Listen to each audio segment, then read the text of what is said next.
Hello दोस्तों, इस video में आपके सामने यूपीएससी, एपीएफसी, ईपीएफओ का जो नोटिफिकेशन है इसके बारे में डिस्कस करूंगा और लेटेस्ट आरटीआई आ चुकी है। हालांकि मैं आपको ऑलरेडी बता चुका था काफ़ी दिन पहले ही कि जो रिक्विजिशन है यूपीएससी के पास जा चुका है, पर आरटीआई का इंतज़ार रह गया है। अब हम आरटीआई के बारे में डिस्कस करेंगे कि किस कैटेगरी के लिए कितनी पोस्ट हैं और ई और एओ में कितनी पोस्ट हैं और एपीएफसी में कितनी पोस्ट है कैटेगरी वाइज। इसके साथ-साथ एग्ज़ाम डेट क्या होगी एक्सपेक्टेड? कुछ लोग कह रहे हैं कि जून-जुलाई में एग्ज़ाम हो रहा है, क्या ये पॉसिबल है? कुछ लोग कह रहे हैं अक्टूबर में जा रहा है, सितंबर-अक्टूबर में। तो इन सब चीज़ों के बारे में डिस्कस करेंगे डिटेल से। इसके साथ-साथ मैं आपको बताना चाहता हूँ ये मेरा मेन ग्रुप है इंक्लूसिव स्टडी सेंटर। प्लीज़ आप इसको ज़रूर जॉइन कर लेना। हाँ, मैंने जो लेटेस्ट आरटीआई है वो अपने इसी ग्रुप पर डाल दी है। अगर किसी को भी मुझसे कोई भी क्वेरी पूछनी है तो बायो में मेरा लिंक है @राजकुमार चौधरी 1। आप मुझसे कोई भी क्वेरी पूछ सकते हो। तो ये मैंने आपको बात बता दी है। अब बात करते हैं यूपीएससी, एपीएफसी, ईपीएफओ ग्रुप की। इसको भी आप ज़रूर जॉइन कर लें। ये डिस्कशन ग्रुप है, कोई भी क्वेरी आप एक दूसरे से पूछनी है, कुछ मटेरियल माँगना है, तो यहाँ पर वो चीज़ें आप ले सकते हो, दे सकते हो, एक दूसरे की मदद कर सकते हो। तो इसलिए आप इस ग्रुप को ज़रूर जॉइन कर लेना और यहाँ पर मैं जैसे ही नोटिफ़िकेशन निकलेगा उसके तुरंत बाद मैं यहाँ पर एपीएफसी, ईपीएफओ के जो डेली क्विज वगैरह भी डालता रहूँगा, जो होंगे accounting, industrial relation, labour law के और सोशल सिक्योरिटी के।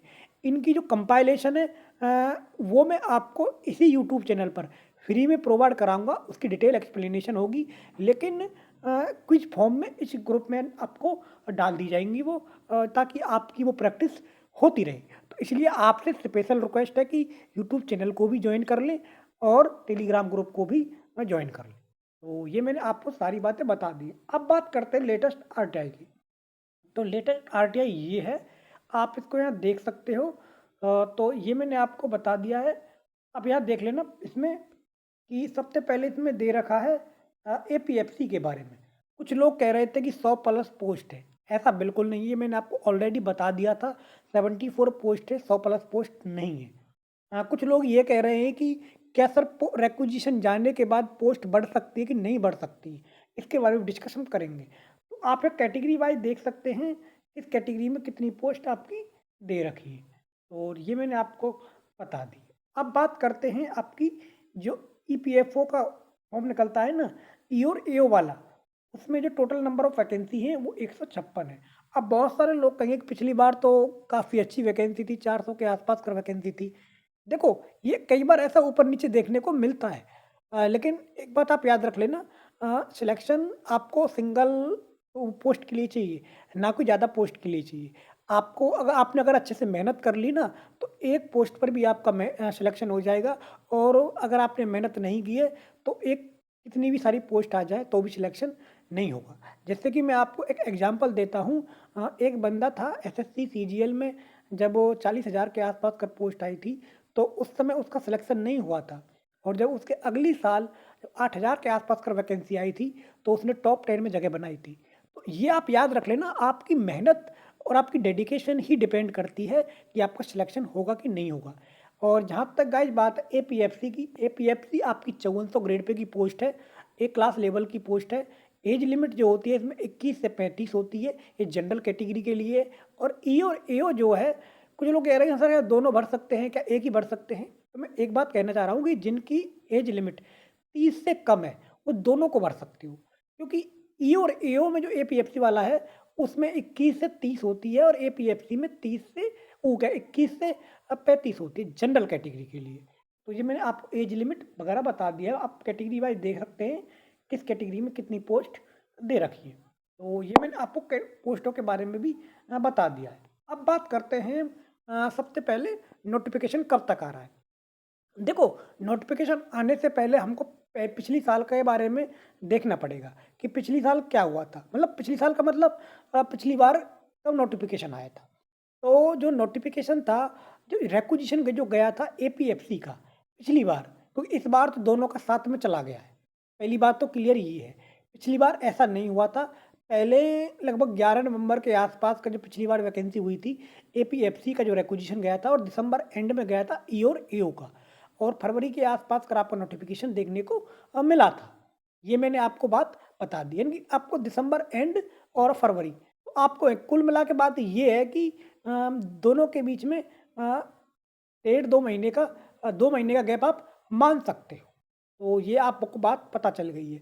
अब इसी प्रकार से आप इस समय लेके चलो, जो इस बार का जो रिक्विजिशन है यूपीएससी को जो आया है मिनिस्ट्री से, वो गया है आपका मार्च के फर्स्ट वीक में। ये आप याद रख लेना है। कुछ लोग कह रहे हैं कि हमारे पास तो 13 मार्च की आरटीआई है। देखो आरटीआई तो बहुत, अब आप आरटीआई आज की डालोगे तो वो आरटीआई आज की आएगी ना उसमें। उसमें ये थोड़ी बताएँगे कि डिस्पोज़ आरटीआई कै तारीख की होगी। मतलब वो यही बताएँगे ना कि कै तारीख की होगी।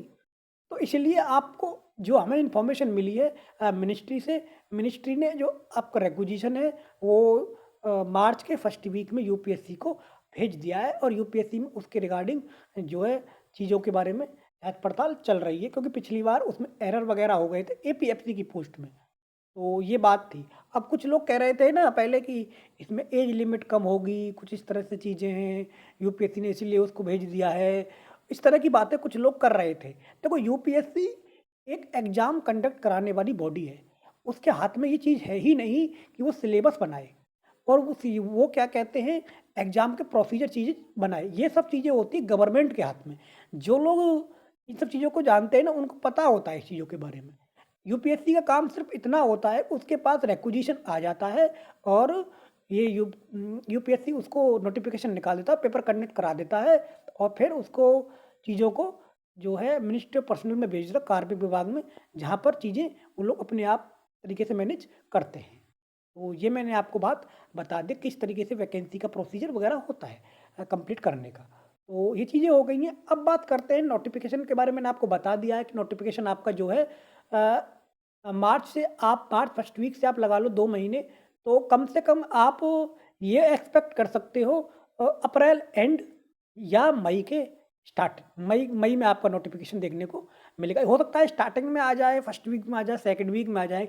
एग्ज़ैक्ट देखो क्या है कि अभी ये कहना मुश्किल है, लेकिन जैसे ही इसके रिगार्डिंग कोई हमें अपडेट मिलेगी ना कि हाँ चीज़ें कंप्लीट हो गई हैं, नोटिफ़िकेशन आने वाला है, तो हम उसके रिगार्डिंग आपको तुरंत बता देंगे। तो क्योंकि अभी मई आना बहुत दूर है, 2 कई महीने हैं, 2 ढाई महीने हैं, तो इसलिए मैंने आपको चीज़ें बता दी। मैक्सिमम आपका नोटिफ़िकेशन मई तक जा सकता है, ये आप याद रख लेना। कुछ लोग जो ये है नेगेटिव कमेंट करेंगे कि ये तो फेक आरटीआई है, एडिट है। देखो कुछ लोग कुछ भी कह सकते हैं, पिछली बार एडिट आरटीआई घूम रही थी तो मैंने उसके रिगार्डिंग आपको चीज़ें बता दी थी, क्योंकि उस समय रिक्विजिशन गया नहीं था, और क्योंकि हमारी डायरेक्ट जानकारी मिनिस्ट्री में है, जहाँ से जो रिक्विजिशन यूपीएससी को जाता है।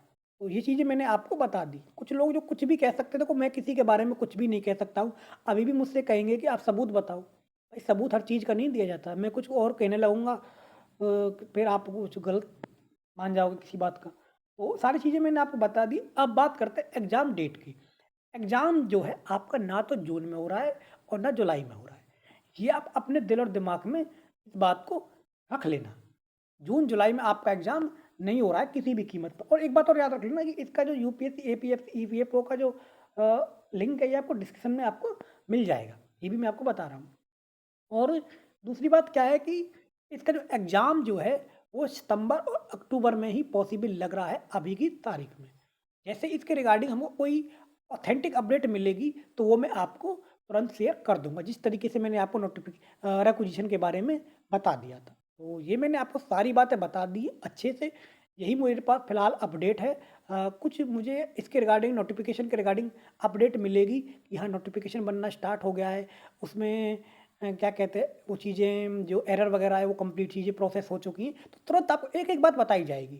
तो आप ये चीज़ें मैं आपको सारी बातें क्लियर कर रहा हूँ। प्लीज़ चैनल को शेयर ज़रूर कर लेना, सब्सक्राइब कर लेना, क्योंकि इस पर मैं आपको accounting, industrial relation, labour law के चीज़ों को क्विज़ वगैरह चीज़ों को डालूँगा। और मेरे मेन ग्रुप को भी ज़रूर जॉइन कर लेना, इंक्लूसिव स्टडी सेंटर को। धन्यवाद गाइज़, नमस्कार।